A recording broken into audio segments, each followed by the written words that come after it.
les chers tous, bienvenue dans cette nouvelle vidéo. Sur cette chaîne Entrepreneurs en Afrique, je partage les meilleurs contenus des grands entrepreneurs africains. Sans plus tarder, aujourd'hui, nous allons vous présenter les 5 étapes indispensables pour réussir en entrepreneuriat. Nous allons aller voir les 5 étapes pour réussir en entrepreneuriat avec Dr Claudel.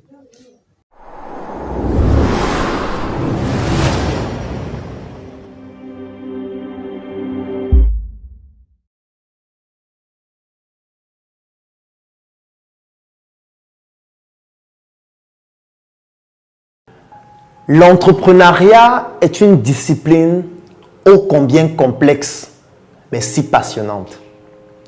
Lorsqu'on décide de se lancer en entrepreneuriat, c'est qu'on décide aussi de passer par 5 étapes indispensables sans lesquelles vous ne pourriez jamais atteindre un objectif de performance élevé.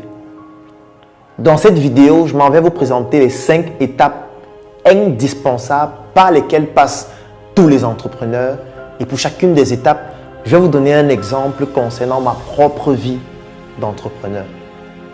La première étape du parcours de tout entrepreneur, c'est la frustration. Un bon entrepreneur, c'est quelqu'un qui a faim, ou qui a eu faim, ou qui est passé par une étape de famine.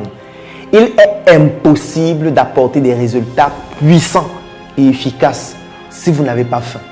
Si vous avez plusieurs opportunités qui se présentent à vous, à un moment donné, il devient impossible de devenir efficace de manière percutante. Moi, ma frustration, elle a découlé de plusieurs raisons ou de plusieurs causes. Il y a eu des frustrations émotionnelles parce que vous vous rendez compte que vous n'avez pas assez de moyens afin de pouvoir garantir une qualité de vie à la personne avec qui vous souhaitez faire votre vie parce que vous n'êtes qu'un étudiant et que vous ne valez rien. Des frustrations familiales parce que vous vous rendez compte que vos parents sont victimes de frustration du fait de leur statut, du fait de leurs enfants qui n'ont pas atteint un certain niveau sur le plan éducatif et ça vous pousse à vous dire il faudrait que je puisse laver l'honneur de mes parents. Des frustrations sur le plan économique parce que vous vous rendez compte que vous avez des collègues, vous avez des amis, vous avez des proches qui réussissent à acheter des choses que vous ne pouvez pas obtenir et vous vous dites il ne faudrait plus que dans le futur, moi ou alors mes enfants puissent ne pas être capables d'acheter ce genre de choses ou alors puissent être victimes de ce type de frustration. Vous aussi certainement, vous avez été victime de frustration. Vous avez par exemple eu de très bonnes performances scolaires, mais à un moment donné, les personnes qui étaient à votre charge n'avaient plus suffisamment de moyens pour vous payer des études. À un moment donné, vous avez été forcé d'aller travailler parce que vous n'avez plus de personnes pour s'occuper de vous. Vous avez aussi été victime des frustrations, mais le problème qui se pose, c'est que parfois, lorsqu'on est victime des frustrations, il y a une catégorie de personnes qui se contentent juste de décrire leurs frustrations et de devenir le nombril du monde en se plaignant tout le temps et surtout en attribuant ces frustrations à quelqu'un d'autre. Il y a une autre catégorie de personnes qui décident de dire stop, désormais, il ne faudrait plus jamais que je sois victime de cela ou que mon enfant ou encore un proche soit victime de cela.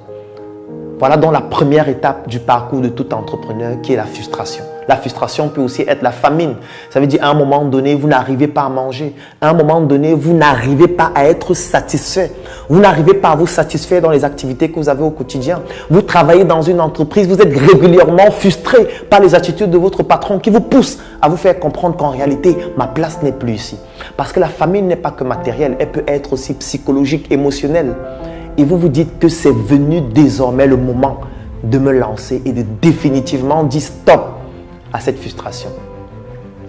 La deuxième étape du parcours de tout entrepreneur, après la frustration qui est une étape indispensable, c'est l'étape du conflit.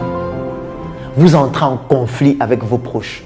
Vous entrez en conflit avec les personnes qui sont autour de vous, avec votre famille, avec votre conjoint ou votre conjointe. Parce que cette personne ne comprend pas pourquoi vous décidez de vous lancer. Cette personne ne comprend pas pourquoi vous êtes devenu aussi radical par rapport à la vie, par rapport à vos actions. Et cette personne commence à vous combattre au quotidien. Cette personne commence à vous montrer que vous ne valez rien. Ça ne sert à rien de faire ce que vous êtes en train de vouloir faire. De toutes les manières, même à l'école, vous n'étiez pas le major. Comment est-ce que maintenant vous dites que vous allez entreprendre dans une société où tout est déjà pipé d'avance? Ces personnes vont régulièrement trouver les moyens et les motifs pour vous décourager. C'est à vous de comprendre que, 1, il ne faut pas aller contre leur opinion, comme nous l'avons vu récemment dans la vidéo où je vous montrais comment collaborer et surtout communiquer avec son entourage. Et 2, vous devez toujours comprendre qu'en réalité, ce qui permet de convaincre les proches, ce sont vos réalisations. Donc, orientez votre frustration vers vos réalisations au lieu d'orienter vos frustrations vers le combat ou alors les discussions inutiles entre vos proches et vous parce que ces discussions ne vont mener qu'à des débats sans fin.